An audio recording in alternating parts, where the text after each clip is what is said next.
Dalawang pinuno, dalawang uri ng pagtanggap. Yan ang nasasaksihan natin sa ating presidente, si BBM, at si VP Sara Inday. Bakit kaya? Ito si Atty. Mike Abrario, pag-usapan natin yan. Itong mga nakaraang linggo, nasaksihan natin ang dalawang magkaibang uri ng pagsalubong ng mga tao, lalo na sa mga OFW sa abroad. Nasaksihan natin si BBM nung siya ay sinalubong sa Canada ng mga Pilipino. At puro mura, sigaw, at galit ang ipinahayag kay BBM, pati na rin kay Claire Castro. Samantala, nung si VP Sara ay sinalubong ng mga Pilipino sa UK, kitang-kita mo ang pagkagiliw at ang excitement ng mga Pilipino na makasama si VP Sara Inday. Bakit kaya? Anong meron sa ating mga pinuno na ang pagtanggap sa kanila ng mga tao ay magkaiba? Hindi lamang po yan sa abroad, hindi lang sa mga OFW. Mapupunan ninyo sa mga videos dito sa Pilipinas kung saan dumadalo ang Pangulo, ay laging ang mga tao ay parang natutulala lang, nakatitig lang sa kanya. Kumakaway ng mahina, parang takot na takot baka siya ay malapitan. Yung iba nga, may mga nakita pa ako na tumatalikod pagpapasok na si BBM. Ang eksena na ito ay paulit-ulit sa lahat ng mga pinupuntahan ni BBM. Samantala, si VP Inday Sara, pag siya ay sinasalubong ng mga Pilipino, kahit dito sa Pilipinas, kitang-kita mo talaga ang malaking kaibahan. Sinisigaw ang pangalan niya at sinasalubong siya ng maraming mga tao. At dito makikita na natin agad yung larawan kung bakit negative 27 or negative 7 o basta negative 17 ang rating ng Pangulo. At makikita naman natin dito bakit positive 50 plus ang rating ni VP Sara Inday. Inday Sara. It's because ang tao kasi hindi mo pwedeng pilitin na magmahal sa'yo. Respect is earned. It cannot be demanded. Hindi porkit ikaw may hawak ng espada, ang ibig sabihin nito ikaw ay irespeto na ng mga taong nakapaligid sa iyo. Ang bawat mamamayan ay mayroong sapat na pag-iisip at may pakiramdam para malaman kung sino ang tunay na nagmamalasakit sa kanila at kung sino yung kanilang mga mamahalin. Sa sitwasyon na meron ang administrasyon ngayon, malinaw na ang lahat ng kanilang mga ginagawa, ang mga propaganda at pagtatakip sa mga katiwalian ay hindi nakakatakas sa paningin ng mga mamamayang Pilipino. Kahit na ang pag-akala ng administrasyon ay madali namang bulahin ng mga Pilipino at kaya nila itong mabaluktot ang katotohanan sa pamamagitan ng mga propaganda at kung ano-ano mga pananakot at kampanya, tila hindi ito umuubra ngayon sa mga Pilipino na nagiging mas matalino na sa pagpili ng kanilang mga pinuno.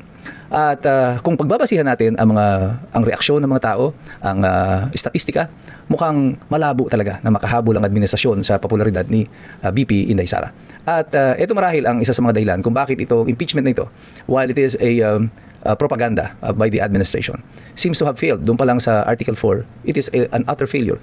Because this was never designed. Sinabi ko na nga sa inyo na hindi ito nakadesenyo para kumbinsihin yung mga senador na bumoto para sa kung kanino. The senators have already made up their mind. This impeachment hearing ay para sa inyo at sa akin na kinukumbinsi ng administrasyon na hindi dapat iboto si Inday Sara. Sa atin naman mga Pilipino, okay lang naman na magpropaganda kayo kay VP Inday Sara. Okay naman, nasiraan nyo siya, karapatan nyo yan. Okay din lang na gumawa ng mga storya at kung ano ng mga senaryo. Walang problema sa amin yan. Demokrasya yan eh. Ang problema namin dyan ay bakit kailangan yung gastusin yung pera ng taong bayan para dyan sa propaganda ninyo. At iyan ang dahilan kung bakit patuloy na sumasadsad ang popularidad ng Pangulo at ng administrasyon na ito. Kasi saliwa po sa inyong paniniwala, matalino na po ang mga tao, matalino na po ang taong bayan. Alam po namin kung anong nangyayari. Alam po namin ang inyong ginagawa. Wala po kayo nakukumbinsi. The statistics will bear us out on this. Yung mga numero ang magsasabi na totoo ang aming mga paniniwala na hindi umuubra ang kampanya nyo. Claire Castro is not helping you out, and all of your vloggers, lahat na kahit na ibato nyo na yung nakakaasiwang itsura ng mga vloggers, pinapakit ng mga vloggers na mahahanap nyo, gawin nyo lahat yan para ma-distract yung taong bayan. It is no longer working, but you kept on going to the same strategy.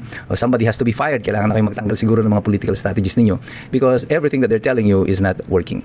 So, what it is now to do for the administration, well, that is for you to figure out. Pero kaming mga tao, mga mamamayan, we already know what's going on. So, we love VP Inday Sara, and we hate this administration for what it is doing to the government. People love Digong, President Digong. People want him to go home. Hindi lang dito sa Pilipinas, kundi sa buong mundo. Mas maraming mga tao ang gusto na makauwi na si Tatay Digong. And you cannot change that. Hindi nyo kayang baguhin yung kaisipan ng mga mamamayan. So stop doing this. Stop alienating yung mga tao, yung pagpapakulong ninyo ng kung sino-sino para lang takutin ng mga taong bayan.